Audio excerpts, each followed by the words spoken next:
Hello, everybody. Welcome back to Sorcery Part 2.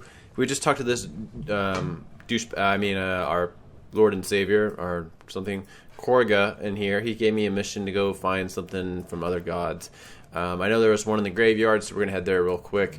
I don't really remember. I knew where the other one was, but I don't remember it at all. It's been a couple weeks, as usual. The mud underfoot is stamped with footprints, and in between them, the prints of many paws. Oh, we can't go to the gate yet. We've got to... Will it even let me do this? Hello? No. Wait, what? It's not going to let me go backwards? That's really weird. I don't want to go to the gate. I have to go... fine. It's going to make me go to the gate and then I'm going to have to turn it around. That's really dumb. You walk between clawing trees and thick bushes. The north gate is finally in sight. You can see its imposing, ornately carved wooden doors over the top of the guard huts and low buildings that lie at the end of this road. Look at the guard huts. You pause to watch the guard huts. They seem quite still. One has a hole in its roof. Weed grows through the chimney of another. Are they abandoned? But between here and there is a long road, lined by thick and gloomy trees. A patch of wild forest like you haven't seen since the hills. Let's go quickly. You hurry forwards, moving as fast as you can. Things rustle and mutter in the trees on either side, but you pay them no notice. But then your head is turned. Something catches your eye. Movement in the shadows on both sides of the road. Torchlight. Keep going. You charge forward undeterred. You have not come this far to be stopped now. But the creatures in the bushes disagree. With a growl, one leaps out. A wolf clad in tight metal armor. No, a werewolf in metal armor. No matter, you have defeated werewolves before. Have I? I don't remember. Ready, spell. You open your mind to the patterns of the stars above, but just at the last moment you freeze.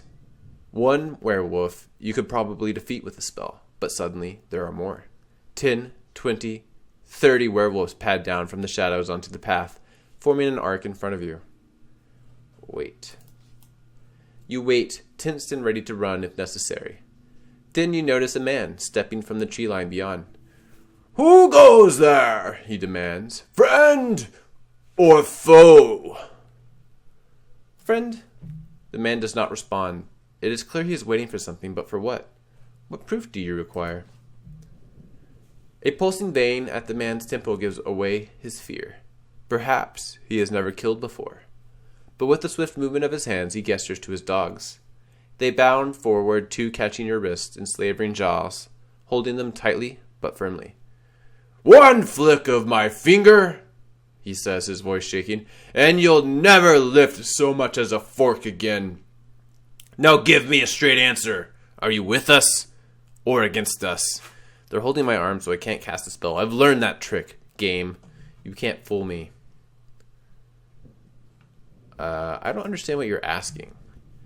"You're a stranger in the city, perhaps." The man nods thoughtfully. "You're a late recruit to our cause. Well, it isn't too late. The fee to join is..." He pauses a moment as he sizes up what you're worth. "For you, 43 gold pieces." "I won't pay you anything." The man tightens a raised fist. You feel the bones in your left wrist bending like haystacks between the teeth of a chomping horse. "Last chance," the man growls. You can the money from my dead body, sure. It is a bold thing to say. You are outnumbered, caught fast, and the man looks desperate. He is sweating hard now. "I will do that," he insists. "I do not want to, but I will do it." Spit at him. You spit on his boots in reply. The man nods. "Very well, then." You do not see the gesture he makes. It is too fast. But you see its consequence. From all sides the wolf spring, and suddenly your vision is a mess of fur and blood and teeth. Yeah. I don't understand what's happening, because I don't even want to be here right now. This is the thing. In any case, let's move back through this. Go quickly. Stop and look. Wait for what happens. Turn and run. Nope, didn't work. Oops. I did not mean to click that. I am against you. The man makes a sharp gesture with his fingers, and the wolves dig their teeth into your skin. You feel a little blood running between the bones of your wrists. Do not tempt me to take your life, the man hisses. I will do it. Everyone in car is for us now, or they face the teeth of Vic. I am not. I don't have that much. He asks for gold again. Then I'll take your money pouch. Sure, I have 5 gold. You nod, indicating the money pouch at your waist. The man takes it, counts out its contents. I see I misread you. You're just another beggar, well-dressed perhaps, but no better than the rest of us. He throws back your now empty money pouch, then gestures for the wolves to release you. Stay clear of the city tonight, beggar, he declares. And if anyone asks, make sure your loyalties lie with Vic. With that, he whistles to the wolves and sweeps away into the night. You breathe a heavy sigh of relief. Yeah, that's kind of weird. I don't really know what happened there. In any case, it doesn't allow me to go back still, so I just have to press on forwards.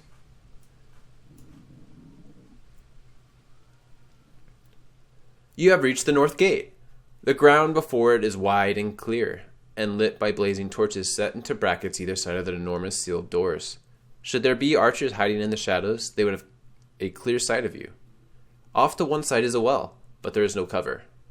You don't know all the spell lines, of course, but perhaps the gate will open to a Dopp spell after all. Stride over to gate. Throwing caution to the wind, you step out of the shadows and approach the gate. Time to see if you have learnt enough on your travels through the city to unlock the gate. I haven't. I want to go backwards. You're not letting me, game, so fuck you. You reach the other side of the clearing unscathed and stand below the enormous doors. Recite the spell. Do you know the spell which controls the gate? I do, you reply, although you only know one of the lines. Perhaps one will be enough? Though it does not seem likely. Then I await your command. Then I await your command, the voice booms. From across the clearing you hear a scrabbling sound of metal on stone, but there's no time for that now. Tumblers, too, still deep inside. You stand back to see what effect your lines have. The voice has gone silent. Look around. You look around. Towards the well. It is crawling with figures, long claws and flashing swords, and hunched bodies scrabbling in the dirt. Goblins! Then the voice booms out. Incorrect! The door is sealed. There's no time for another guess. I thought I had one line, but maybe it wasn't the first one. The goblins are charging across the dust towards you. Goblins? They are clambering up from the well like rats from an open sewer, a seemingly endless stream of the creatures. Each is armored and armed with a short sword, and their gleaming eyes are set on you as they race forward across the dirt. They swarm before the gate, surrounding you, and in their midst a small figure is being propelled forward. You cannot clearly see him, but he's wearing a dull metal circlet on his brow, which he clutches as though it was keeping him safe. Their king, perhaps? But since when have goblins had a king? He is surrounded by a guard of nearly 20 goblins, as though he was indeed precious. Hang back. You hang back, watching as the figure nears the gate. Leaning down to the lock, he whispers something, but you cannot hear what he says. A moment later, the gate begins to move. It is opening. Run for the gate. This is your chance to leave the city. You rush forwards, chanting fearsome-sounding liturgy at the top of your lungs to scare the goblins and clear them aside. You're nearly through when suddenly a great cry goes up from outside the walls. Something is moving out there. Keep going! You keep pelting madly forward, for once simply running madly and not waiting to look around. You are almost to the gates when you see what is out there. An army of marsh goblins, thousands of them, fully armed and stampeding into Kar. Keep going! You try to fight your way forward, but the invading army pushes you back with a force like an oncoming tide that sweeps you off your feet and dumps you on the other side of the clearing. The incoming goblins spill through the gate, filling the clearing and meeting their hill cousins in a loud and violent celebration. The man with the circlet at the gate cries with glee. A new day for Kar begins! He cries, clambering onto the shoulders of a nearby goblin, as though about to make a speech. Quite suddenly, the goblins that are carrying him let go. He cries out as he falls to the ground. A sword goes up, slashing down. There is a scream. They have murdered their own king. What is going on here? The circlet from his head rolls to your feet.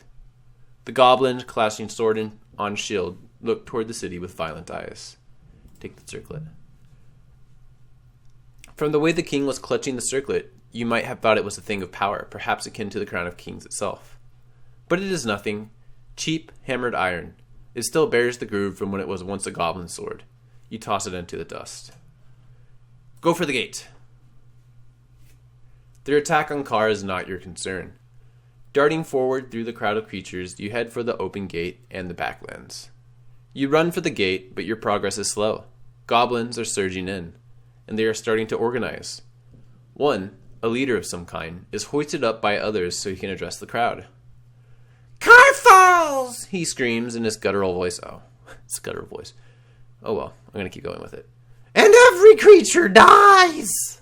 Suddenly, goblin eyes are turning on you, as if they had not seen you before. One springs forward, but there are 100 more behind. Run for it! You cannot keep this up. Wave after wave of goblin is filling the yard.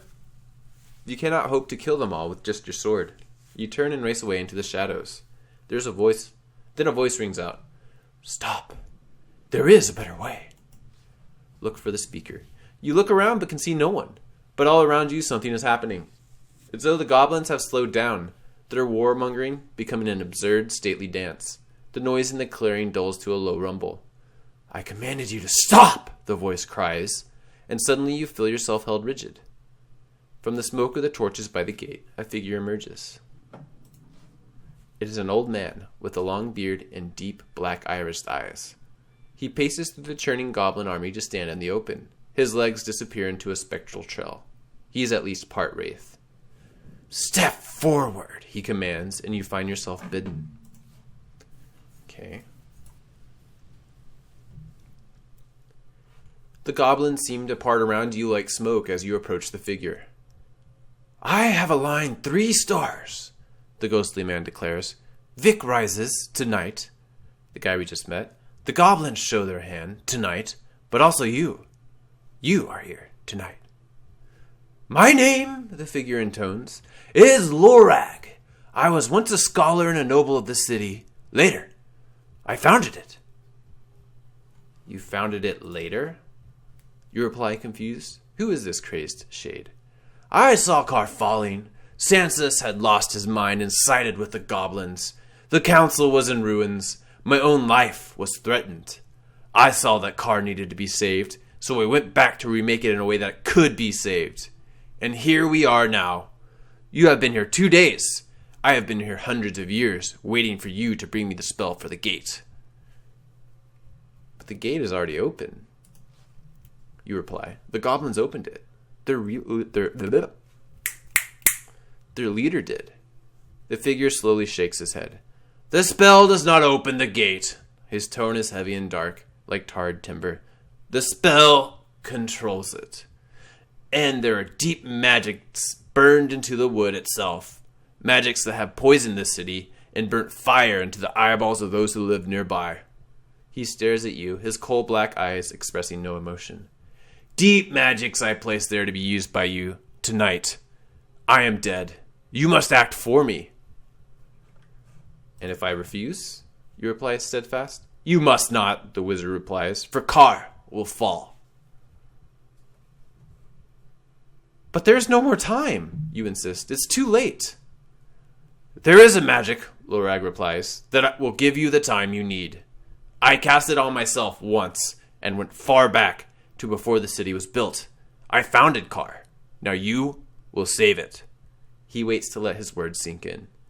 If you will allow me, he says, I will bend time itself so that you may return to the city and find the spell for the gate. So, shall you take the adventure, or will you leave Carr to burn? Understand, also, he adds darkly, I will curse you and the journey to follow if you do not assist me.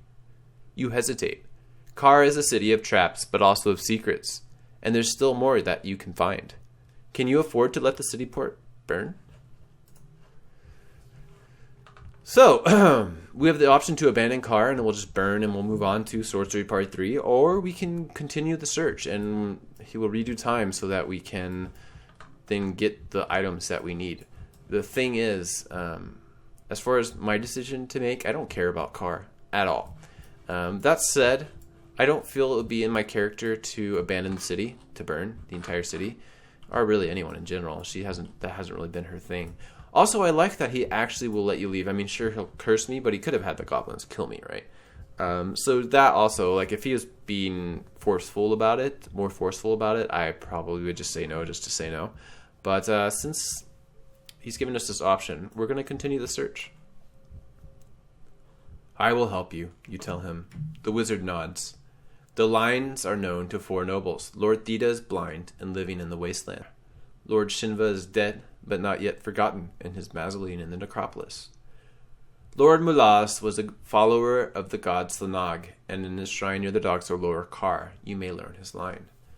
Okay, upper Kar, Lord Theda. Lord Mulas, god Sling, and is near the docks in his shrine. Okay. He raises his arm and begins the spell. The raging goblins stand like statues. You feel yourself lifting up from your body, as though you have been snatched away by birdmen. As you lift into the air, you hear Lorag cry out one last piece of advice. Find the lines, and find the order of the lines. Okay, so the one we had earlier was clearly not the first one. Kar dwindles beneath you, and you feel your body growing weaker. Alright, so where are we starting? Hello? Game? Where am I? Hello? What? Oh, is it? Oh, can I just click on these things? So we needed to go to the upper... Where's the upper Kar? I assume it's this area that he was talking about as far as upper Kar goes. So we're going to probably go here and look for Thetas or whatever. We also need to go to the necropolis and shrine on the docks. So probably this well area, or actually I think it's this thing over here. So we're going to start off in the western slums, I think. Yeah. Go! Whee! Alright, so here we are in the western slums again. And it took us all the way back in time. Did we retain... So we lost the Karaga thing, right? What's the inventory button? There we go. Do we still keep our clues and stuff? Okay, we do. We have Vic and all them. Okay. Okay, so we seem to have lost this. We didn't get our gold back, unfortunately, but it seems we kept everything else. Thanks everybody for watching. Next time we will go up to here, and hopefully that's where he means when he says upper Kar, and get the spell line over here. Thanks everyone for watching. Bye.